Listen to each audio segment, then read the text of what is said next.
কিন্তু আল্লাহ রাব্বুল আলামিন এই জায়গায় যে আমাকে নিয়ে এসেছেন, এর পিছনে সবচেয়ে যেটা বেশি অবদান এবং বড় অবদান, সেটা হলো ইসলামী ছাত্র শিবির।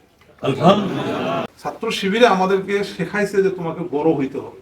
আমি যখন বিশ্ববিদ্যালয়ের সভাপতি হয়েছি, আমার সেক্রেটারিয়েটে 22 জন মেম্বার ছিল এবং এই 22 জনের সবচেয়ে জুনিয়র আমি। বিশ্ববিদ্যালয়ের সেক্রেটারি আমার চেয়ে সিনিয়র।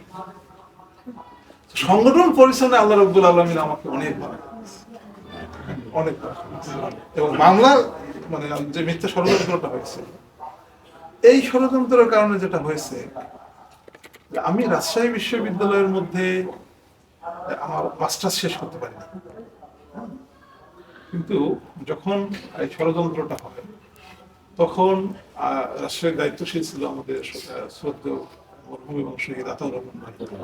আতাউর রহমান ভাই দোয়া করতেছিলেন আর কি, তার মাস্টার্স পরীক্ষাটা ষড়যন্ত্রকে এটা করতে দিল না, তুমি এর চেয়ে বড় কোনো জায়গায় মাস্টার্স করো। আল্লাহ দেখেন আমাদের মাজলুমদের দোয়া কিভাবে কবুল করে। আমি আমার বিশ্ববিদ্যালয়ে যে সাবজেক্টে পড়াশোনা করেছি, মাইনিং, এই রাজশাহী বিশ্ববিদ্যালয় পৃথিবীর প্রথম 20,000 বিশ্ববিদ্যালয়ের মধ্যে নাই।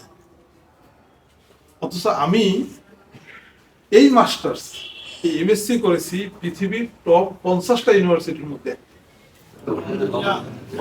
স্টকহোম ইউনিভার্সিটিতে আমি জিওকেমিস্ট্রিতে মাস্টার্স করছি। এই ইউনিভার্সিটি এত বড় ইউনিভার্সিটি যে তার একটা ডিপার্টমেন্ট, ইকোনমিক্স ডিপার্টমেন্টে 8 জন ডক্টর ইউনুসের মতো নোবেল লরিয়েট প্রফেসর। একটা ডিপার্টমেন্টে 8 জন নোবেল পুরস্কার পাওয়া অর্থনীতিবিদ আছে। তো দেখেন আমরা কত কত কত ব্লেসড করেছি। আমি কিন্তু এখন রাষ্ট্র, এই পৃথিবীর সবচেয়ে বড় আদালত হলো ইংল্যান্ডের ওয়েলসের আদালত। সেই আদালতে আমি প্র্যাকটিস করি। তাদের সামনে যখন কথা বলি, তখন আমার উল্লেখ করে স্মৃতি মনে হয়। আমি এমনও না যে এমএস স্কুলের মতো উল্লেখ করে সবচেয়ে ভালো স্কুলে পড়াশোনা করছি, তা কিন্তু না। আমি সাতটারগা মাদ্রাসা পড়াশোনা করছি। আমি সিম্পলি একটা মাদ্রাসায় পড়াশোনা করছি। এই মাদ্রাসা থেকে আমি যে সরাসরি ইন্টারমিডিয়েট পড়ছি তাও না, আমি এরপরে আলিম করেছি। এই যে আমার যে আমি এটা খুব সিনসিয়ারলি ফিল করি, খুব সিনসিয়ারলি মিস করি যে আমার সে মেধাবী ছাত্র আমাদের সাথে এখানে ওখানে সেখানে সব জায়গায় অনেক হাজার হয়েছে।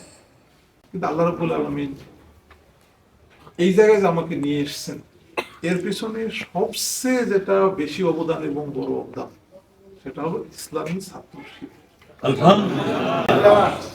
ছাত্র শিবিরে আমাকে শুধু না, ছাত্র শিবিরে আমাদেরকে শেখাইছে যে তোমাকে বড় হইতে হবে। ছাত্র শিবির আমাদেরকে শেখাইছে যে তোমাকে কোচিং করতে হবে, তোমাকে ভর্তি হতে হবে, তোমাকে ভালো করে পড়াশোনা করতে হবে, তোমাকে এইটা করতে হবে, ওইটা করতে হবে। এটা একটা কত বড় নিয়ামত। আপনি একটা শার্ট পরছেন, একজন ভাই মানে দেখে নিয়ে আপনাকে বলতেছে, ভাই আপনার শার্টটা কিন্তু ভালো লাগছে না, আপনার মনে এই কালারের শার্ট পরা উচিত না। সংশোধনের জন্য কত বড় একটা প্রতিষ্ঠান।